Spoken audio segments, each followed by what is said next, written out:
Fort Zinderneuf, North Africa, 1890. Will the men of the French Foreign Legion hold, or will they fold? Find out today on The Die is Cocked. Not again. Hello, I'm Bruce. Welcome to the basement. For most wargamers, any mention of the French Foreign Legion brings to mind tales of high adventure set in exotic locations, and conjures up images of elite troops fighting desperate last stands against overwhelming odds. The French Foreign Legion was established by King Louis Philippe in 1831, following the overthrow of Charles X. The Bourbon dynasty had always hired foreign regiments to serve in the French army, but these regiments were disbanded by Louis Philippe when he became king. He did, however, offer employment to these foreign ex-soldiers in his brand new Foreign Legion. The French Foreign Legion has served in France's wars ever since. Most famous of their many battles is probably their last stand at Cameroon in Mexico during the Maximilian Adventure. The Legion celebrates April 30th as Cameroon Day to this very day. But the Legion is best known for its exploits in two other theaters, the North African theater and the movie theater. There have been over 100 movies made featuring, or at least inspired by, the French Foreign Legion. The Foreign Legion in North Africa was distributed in forts across the Sahara Desert, keeping an eye on the local tribes. Our story today takes place in the most famous of these, the entirely fictional Fort Zinderneuf. As you can see, the fort is under construction, and its east wall has not yet been completed.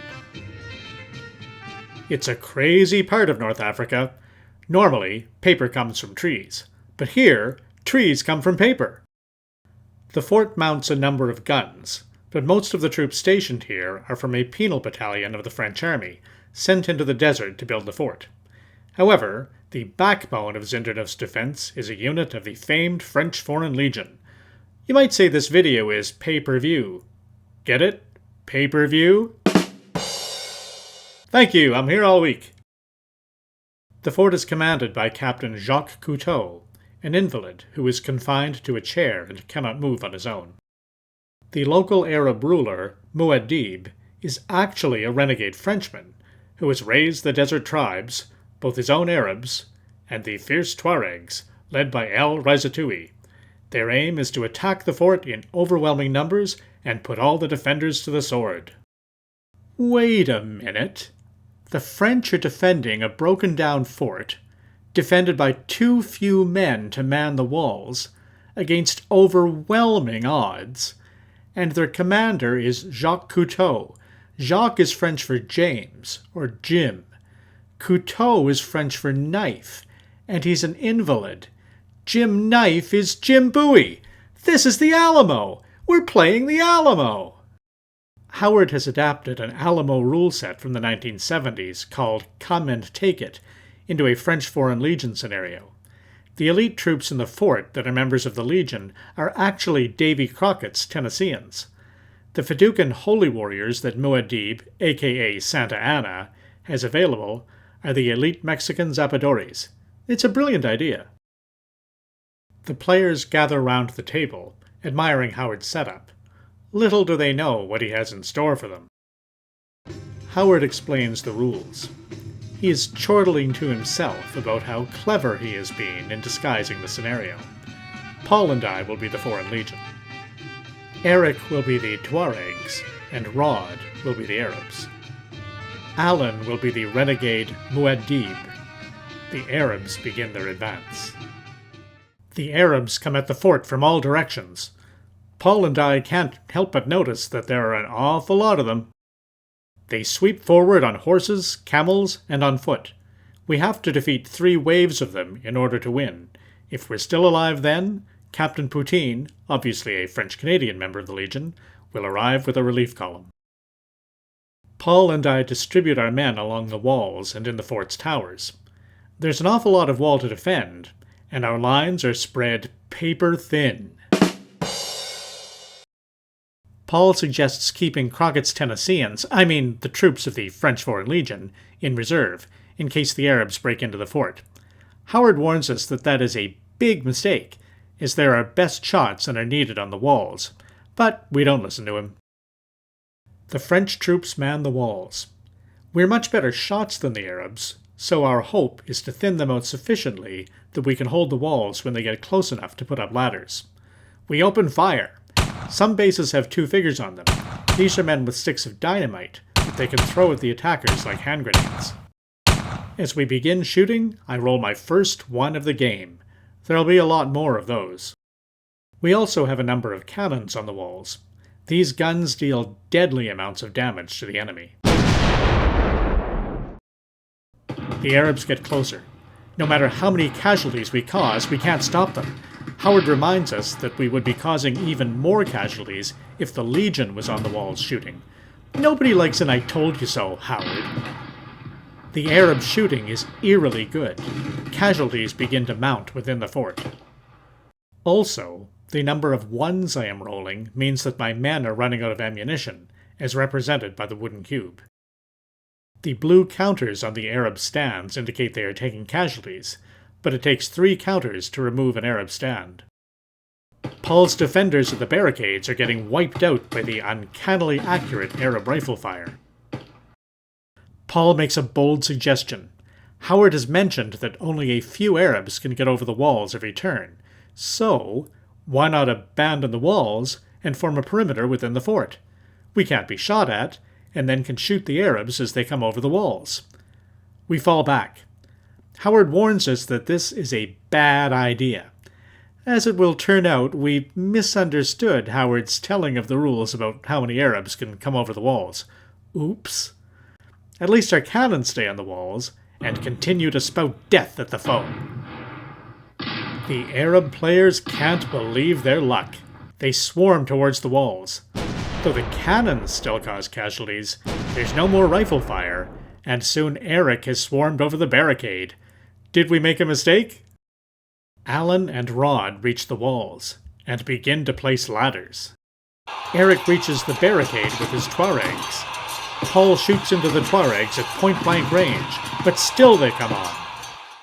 Disaster strikes as 2 of Paul's dynamiters fumble their throws and drop their lighted sticks of dynamite at their own feet. They, and several nearby Frenchmen, are killed. Don't feel too bad, Paul. I do the exact same thing at the exact same time. The Arabs are charging into the fort everywhere. Maybe we should have paid closer attention to the rules.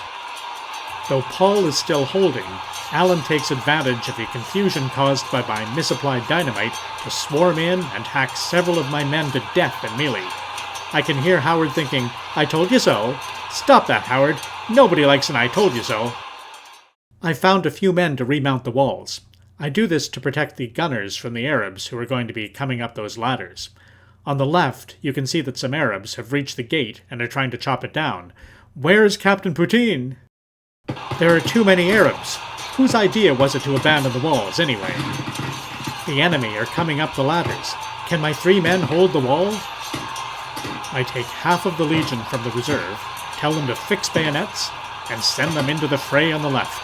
However, I think their bayonets are more likely to give me paper cuts than to hurt the Arabs.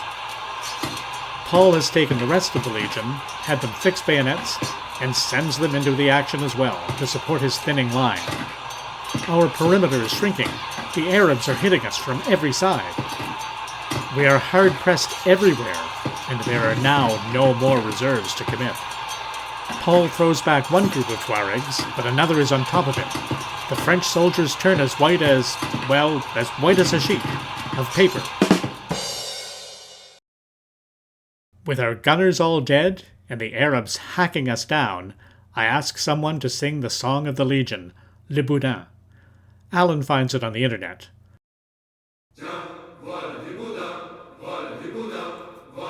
There aren't many of us left, but we'll go down singing. The Arabs force open the gate. Lieutenant Le Papier meets them alone, pistol in hand. The Arabs are going to make papier-mâché out of him. The sergeants defending the barracks have fired off the last rounds of ammunition. Enzo, the ammo carrier, rushes to bring them the last of the fort's bullets. There are only a handful of us left. but we are resolved to sell our lives dearly. The public will read of our gallant last stand in the papers. Capitaine Couteau fires his pistol at the Arabs as they come over the wall. He's a deadly shot and never misses. Somewhere, we find the men to reinforce Lieutenant Lepapier at the gate. A fierce melee ensues. Bayonets fixed, I send my squad of legionnaires in a desperate counterattack against the Arabs, while Paul does the same with his squad against the Tuaregs. The French Foreign Legion are no two-dimensional heroes, and it's enough! Everywhere, the Arabs break and flee. Against all odds, Fort Zinderneuf is held. The Legion is triumphant.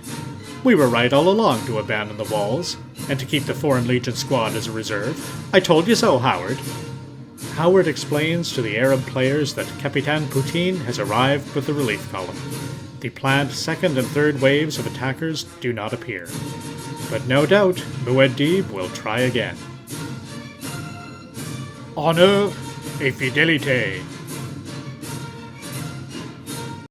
To be honest, I'd figured out Howard's bait and switch with the Alamo and the French Foreign Legion fairly early on.